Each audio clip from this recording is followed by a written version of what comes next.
This President Biden in Belfast, Northern Ireland this morning meeting with the UK Prime Minister, and he brought along a special guest, his son Hunter. He had to take a break from his art show.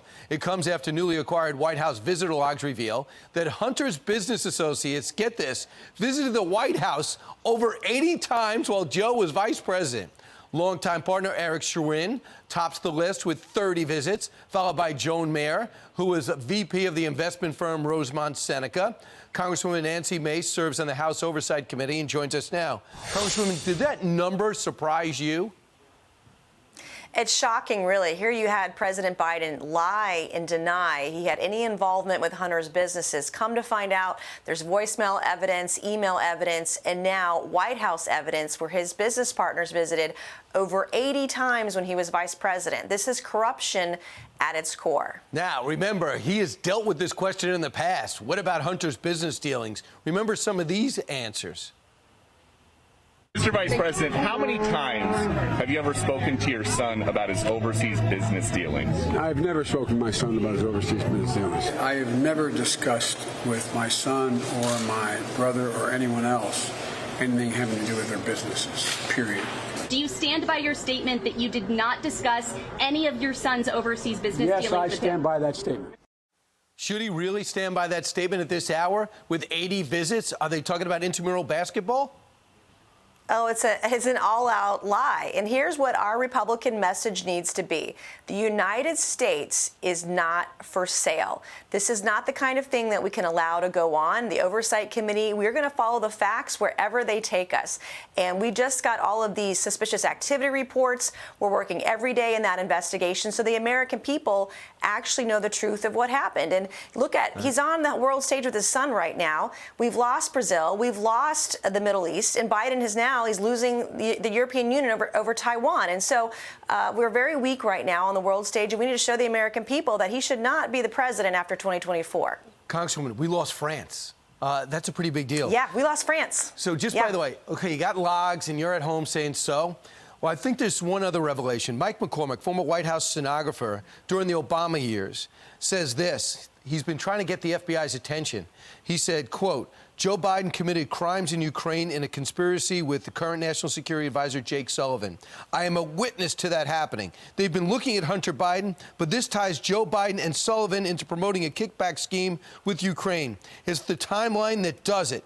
And keep in mind, after he left, it turns out a couple of days prior to his arrival in Ukraine, Hunter Biden gets on the Burisma board with very little qualifications. Okay, none. And then $50 million gets approved by Congress to support Ukraine's energy sector. Looks terrible.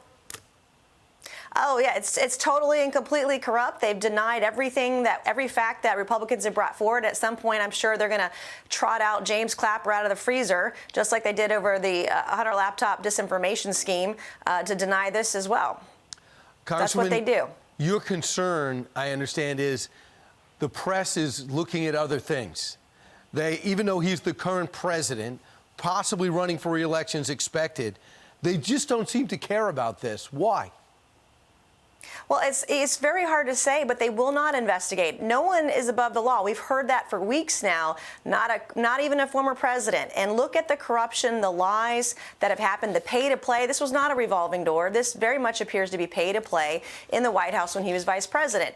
If it's good enough to investigate a former president, then certainly we should be investigating a current president over potential corruption and crimes that we're witnessing right now. So there's something else going on, and that is Alvin Bragg and Jim Jordan are kind of going after each other now. Alvin Bragg seemed very defensive about the possibility of being asked to testify, along with his former colleague, Pomerantz, who's going to be called in front of you guys to answer some questions about what exactly was the political thing happening in your office that it had so much interest in the former president. And you think that overshadows something like this? I do. I think the tit for tat will overshadow in the media. I think it ends up being a wash for us, which is troubling because you look at what happened in New York. This was not a crime that was committed, a felony at least, and if it were, the statute of limitations has run out. And so because of that, they're just going to be tit for tat in the media. We know we're not getting fair coverage over the Hunter Biden story because we were all labeled conspiracy theorists, and it's stacked against us right now, unfortunately, in the media. Looks like fellow South Carolinian Tim Scott's going to announce he's running for president, if not today, soon. Does he have your support? Well, I see two South Carolinians that might be running for president. Nikki Haley, a friend of mine, and Tim Scott. I go to church with him. We have great leadership coming out of our state, and I look forward to a vigorous primary in the state of South Carolina, which is first in the South, by the way, for Republican primaries in the presidential. Okay, you parried that question.